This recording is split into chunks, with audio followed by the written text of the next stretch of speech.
Loss is a powerful experience all of us must at some point in our lives encounter. When facing loss, the imperative may be to ignore it and move on, therefore sacrificing closure. However, when something of great value is lost, humans intrinsically choose to search for answers.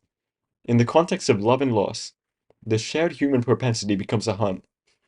Haruki Murakami explores this through Norwegian Wood as an introspective recollection or history of romance, spurred by the suicide of the protagonist Toru's best friend.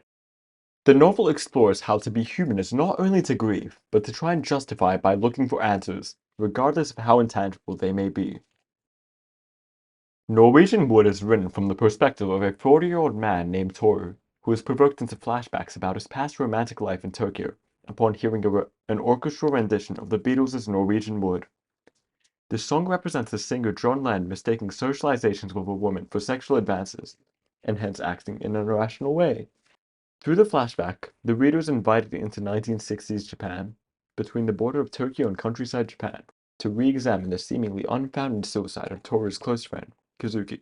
Through this, Toru and the late Kazuki's girlfriend, Naoko, are united in grief, whereby they grow romantic feelings for one another.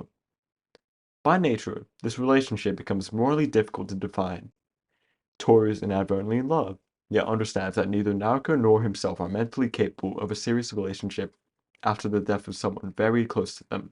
As a result, Naoko quietly admits herself to a mental institution, suddenly leaving Toru alone. He had implicitly stated to still love her, even 20 years later. As a result, he fell further into depression, bolstered by the need for closure.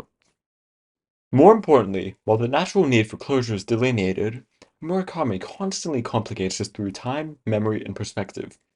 This is shown through Murakami's depiction of a character buried under his past, who explores his deepest thoughts through the tension of writing and remembering the past, against the present context of a complex need for closure. Toru expresses this as anxieties, where somewhere else inside him, there is a dark limbo where all the truly important memories are heaped and slowly turning into mud. Toru's expression of this concern so early in the narrative allows us to understand that whatever has been written, regardless of the clear disconnect between the past and present writing, are his uniform thoughts. Murakami depicts Toru's psyche with increasing complexity and paradox throughout the novel to show that self-knowledge, while desirable, is elusive and possibly self-alienating. We come to see that his true expectations of Naoko are lost, as he's simultaneously an unreliable narrator for the reader and himself. In Chapter 3, after saving a firefly, Toru watches it fly off into the night.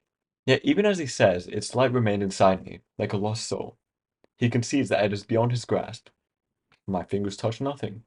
This metaphor again reflects his need to control what is outside human capacity. Giving himself up to an endless stream of feelings has nevertheless left him without any insights. Murakami's careful crafting of Toru's anomalous thoughts gives us the opportunity to reflect on how we struggle to rationalize what is perhaps beyond simple linguistic description. That is, the inexpressible state of powerful emotions such as grief. It is justified again when Toru writes, "Death exists, not as the opposite, but as a part of life," but is stalled once more by explaining, when it took the 17-year-old Kazuki, "Death took me as well." The personification of death, alongside the figurative death of Toru, shows how he has been emotionally stifled because of grief, whereas the remnants of his passions are narrowed into chasing closure towards Kazuki's death and his fleeting relationship with Naoko.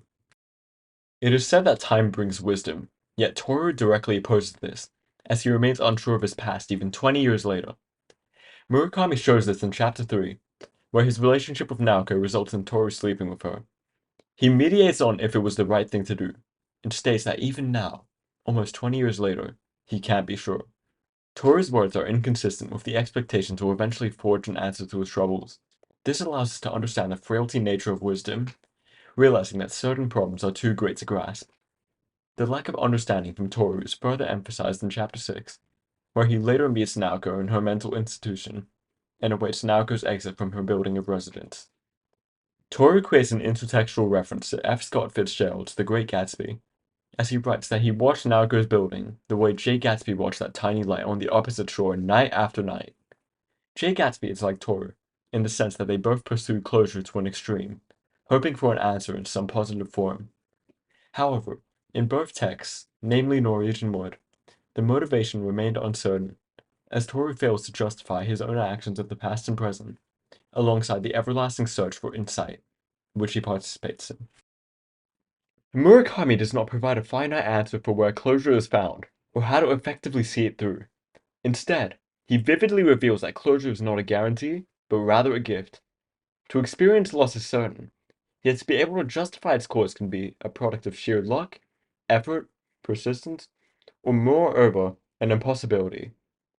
This, however, does not stifle you as the viewer, or any other human from searching for insight. It is by all means an anomaly that regardless of effort, regardless of what may be discovered concerned with the loss or self, we as humans remain driven towards understanding.